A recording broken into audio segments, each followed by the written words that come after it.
The instrumentation is insane, man. Like the way they're hitting those little quick runs, and then the harmonics in there, and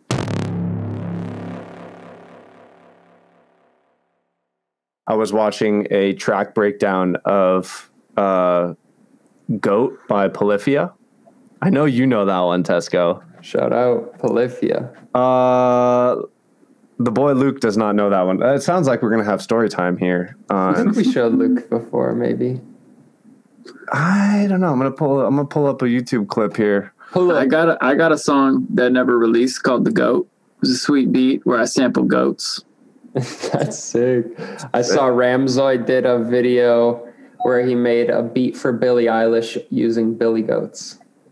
I like it. Did we decide how many seconds of these we can play without getting fucked, or we're just gonna send it? I mean, shit, bro. It's okay. We're not making any money anyways. They can demonetize us all they want. God damn, we should just play into that broke producer brand. Can't sue us. We don't even got any money. Exactly. Down just teensy bit.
This shit is amazing, bro. Holy shit.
Bruh, that shit was crazy, man.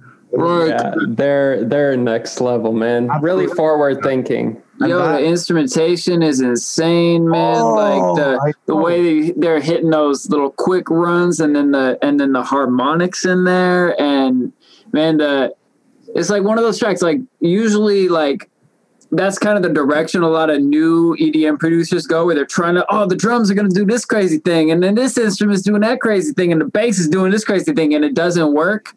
But that all worked so well together. Like the drummer was half soloing half the song, and the bass player and the guitar players are doing these crazy runs, and it never ever stepped on anything. That was incredibly done, impeccable. Exactly. And I love that you said that, because for the listeners, if you re-listen to that song, it all follows the same 16 chord structure or 16 bar chord progression, right? Throughout the whole song. And because that foundation is set and the simple ideas are in place first, they're able to do all these crazy runs because they know what rhythms they need to land on most certainly, and what rhythms they can play around, and what sort of melodies they can do based on what chords are playing underneath. And, you know, whether you want to inflect on an idea by doing a run down the third time you do it versus the run up you've been doing, or you want to spice it up and do crazy licks like they're doing, it all works when you make sure that foundation is set first. So the foundation is there, but one of the fucking ridiculous things is the amount of planning that went into the bass and two guitar players literally always playing in their own register. Like the reason I brought this video up, this song up, is because if you re-listen to this shit, as one person's going up, the other person like goes down, and like the bass player and the two guitars, they're always going up and down, but they always have their own register that they're playing in. Mm-hmm. And they do like these weird extended chord shapes on the guitar that like no one, like they play like these weird voicings that like distort your fingers in weird ways. So you like couldn't figure out how to play it yourself if you wanted to without the dude himself showing you all the weird little chord voicings. And one thing too, they have videos up where you can see their process. If you type in Tim Henson's studio, and you can see that, like some of the riffs, they'll plan it out on a keyboard in advance. I've heard of a lot of guitar players doing this actually, but they'll write it out in Ableton actually in the piano roll with like some totally like EDM patch, let's say, and then they'll transpose it later on guitar because you wouldn't ever think to do those fucked up chord shapes. Yeah, I actually heard focused on notes first. I actually heard that part of their process, I think I just read a comment on YouTube or whatever, but part of their process is they will literally sit down and write in MIDI something that should be impossible to play on guitar, and then use the three pieces of the guitars and the bass to basically figure out how to play that impossible thing, which is so fucking cool. Like, set yourself a limitation, get creative with that limitation, and then figure out how to fucking make it work. Like does that song sound like anything else you've ever heard? No. I mean, it has a whole, no, but it has, the cool part is it has the good bits and pieces of what make it, like recognizable and jammable. Like they've got a halftime drum beat going. That's all over the place. But the way they articulate it is really unique. And the way that they leave it and come back to it. Like there was even like a little reggaeton jam in there where he was doing on the cymbals, like a little reggaeton drum rhythm for like 4 bars. Yeah, bro. And I loved how it started with what's clearly like a weird synthy bell patch, and then immediately came in and elaborated on that idea, that melody with the guitar. And it sets you up like, oh, now I'm hearing the same general idea, but in a new way. And that's like the essence of doing a loop menu that we learn in the dojo. And my favorite way to make music. All right, that's a cool melody. That's a cool progression. How can I flip that a number of times so that texturally and sonically it stays interesting? Totally. But we don't have to write 1,000 chords in this 3-minute song. It's like, this 16 bar loop, this 8 bar loop, whatever. We're going to repeat it and do it differently every time. Man, I agree with everything you said. And I really just want to urge people to think of the simplicity aspect of when you're creating these complex parts and arrangements and whatnot, because, like we've said, Polyphia, for example, they'll plan out some of their guitar parts either in MIDI and learn it, or they'll lay down chords and then play these crazy runs, but that's just arpeggios within that chord, or emphasizing certain tones that sound good with that chord that they already knew. But,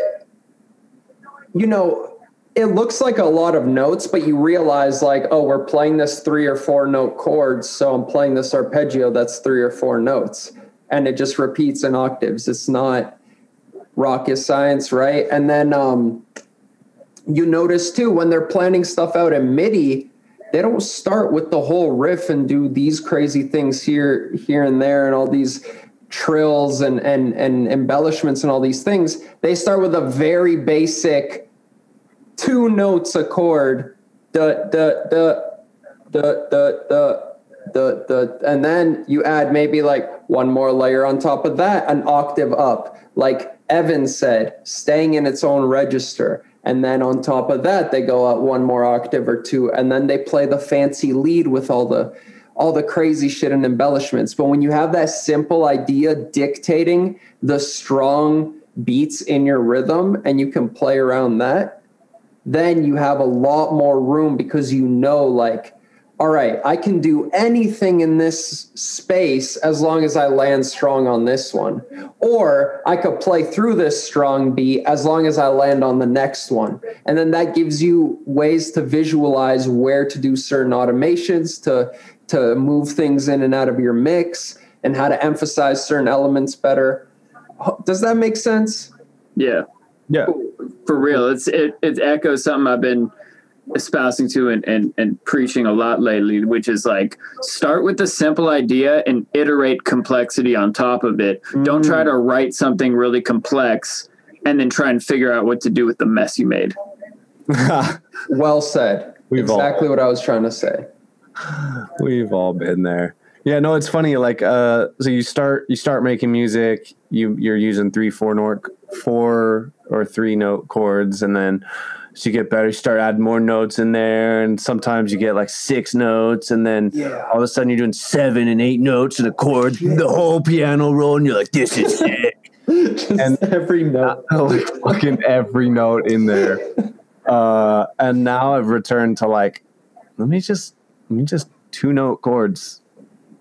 Let's see what I can get with that, because like most of the time, if you want to leave room for other stuff, you don't want the whole piano roll filled top to bottom. And you can embellish 3 different instruments playing 2 notes, or 2 notes on one of them and 1 note on the other 2 instruments, and create your 4-note chord and have it sound way fucking cooler, because it's not all stacked and muddy from other stuff that's overlapping. I like it. What's up, humans? It's Luke, your friendly neighborhood trap Jesus. Thanks so much for watching the podcast, checking out our videos. We truly appreciate you. So, Rip Kenny, Tesko, and myself got you a gift. We made you a free sample pack. It's got basses, it's got FX, it's got crazy percussion and Foley sounds, and it's free. It's all yours. Just click the link in the description below. Also, make sure to hit that subscribe, hit that like button, and share this with your friends. We appreciate you. Peace out and peace among worlds.